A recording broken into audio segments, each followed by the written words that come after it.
Miss Yoli, ma'am, ano ho bang problema? Bakit ho ganito na experience po ng mga Globe subscribers natin? Makang pasinghap-singhap po ang signal. Kanina kausap ko si General Asueta ng EPD, naka-Globe din daw siya. Hindi kami magkaintindihan. So, napuwersa na lang siyang mag-landline.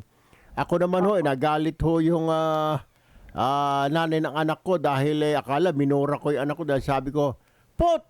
Tapos, ina! Akala nung bata, nagmumura ako. Ayun pala, ang instruction ko, put your ball in your in the car of your ina. Yes.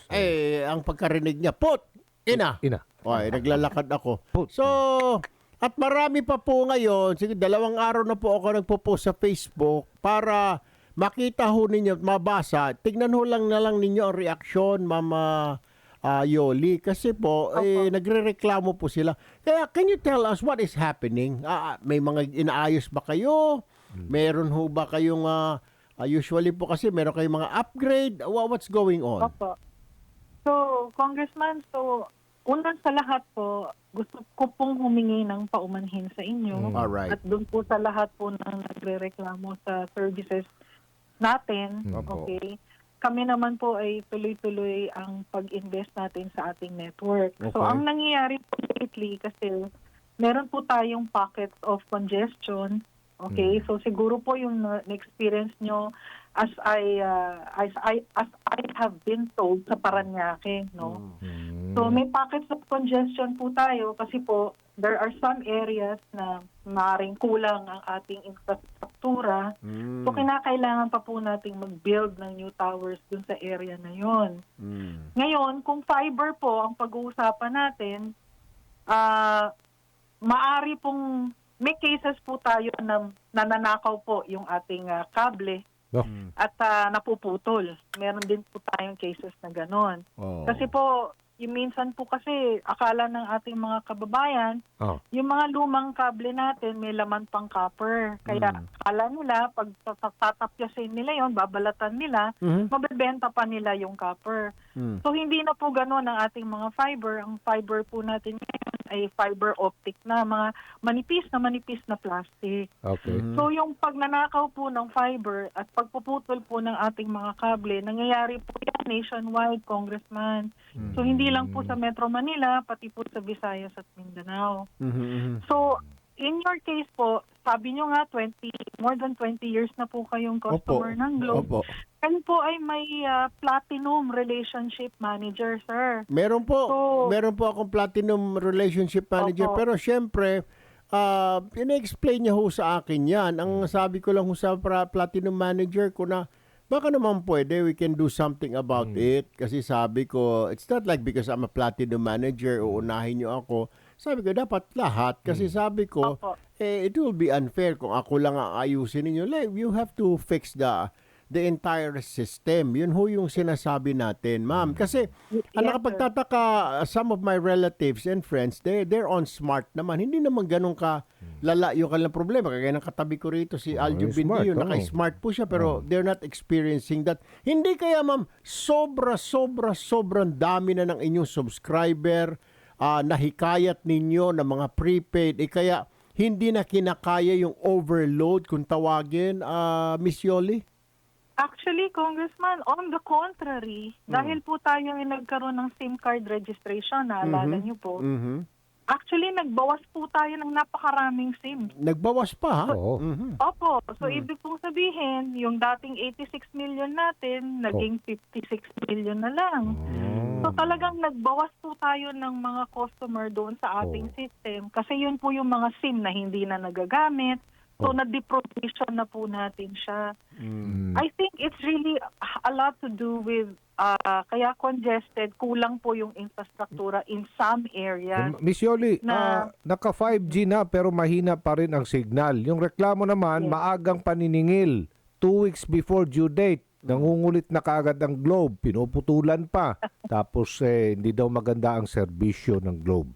Opo. Siyempre po, sir, pag nakaka-receive kami ng ganyang feedback na hindi nasisiyahan ng ating mga customer, siyempre po, ipag-iigtingin pa po natin ang magandang serbisyo.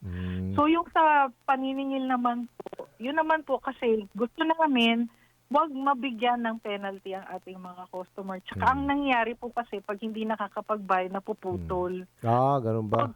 Because ang ating cellphone, ang signal natin, ginagamit na natin, hindi lang sa komunikasyon, pati sa GCash, kung saan-saang mga bagay.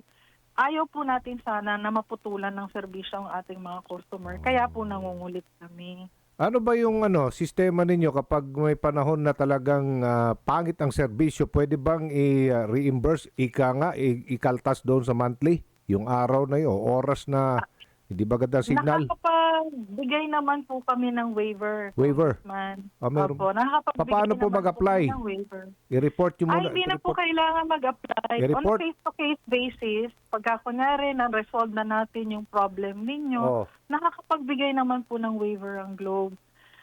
Hindi naman po kami madamot sa pagganon. Kaya lang, yun nga, ang gusto natin, maayos muna natin. Like, particularly sa case nyo po, gusto nating maayos natin yung services sa inyo. Okay. Alam mo, Miss Yoli, I know where you're coming from, and I know it's a very hard, you're in a very tight spot as the spokesperson of a company that is under attack right now, criticisms because of its poor service or performance. I am not angry at you, Ma'am Yoli. What I'm not happy is the kind of service that your company provides at this point.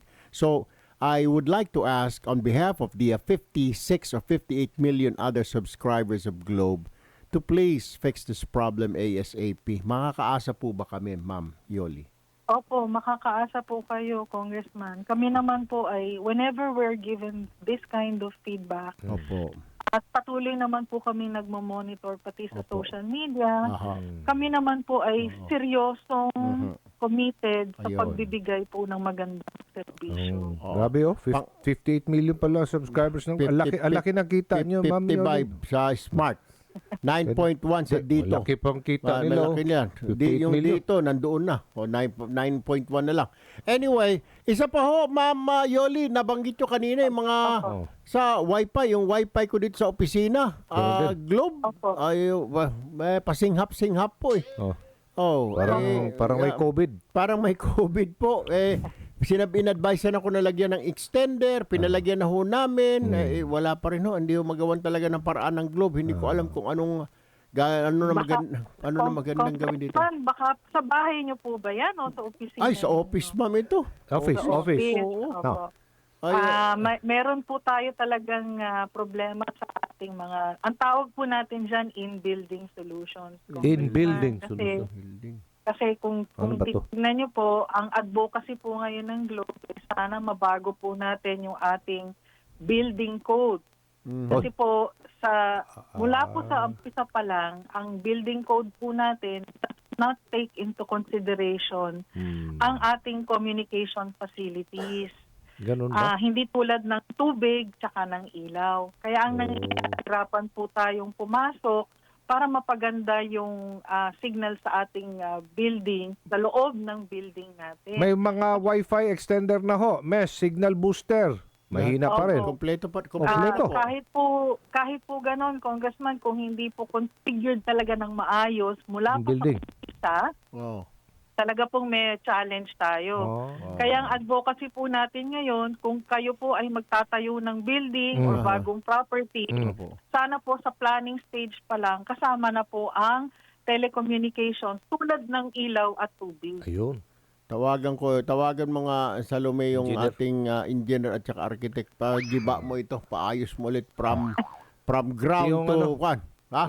Tanggalin na siguro yung poste dyan. Lahat na yan, pati isama mo na dito si Adonis, nagkabit-kabit din ito. Didemolish na lang to. Isampay mo si Adonis dyan. Hindi naman pala Para lang sa Globe. lahat na ng extender ginawa ko na po, Miss Yoli. Para sa inyo lang. Pati kawayan, meron na po pag pumasyal po kayo sa office namin, may kawayan na po kami. Ma'am, magkano kaya yung pagpatayo ako ng antena, parang antena ng TV, magkano kaya gano'n? Gano'n lang po ang gawin ko. Meron ba kayo Sa dyan, bubong. ma'am? Mga ganyan. Wala. Congressman, wala. Fiber optic na eh. Fiber optic na. Papatayo na tayo ng cell site sa building. Cell site, gano'n. Magkano ho kaya yan? Ilagay dito. Pwede. Magkano kaya ito cell site?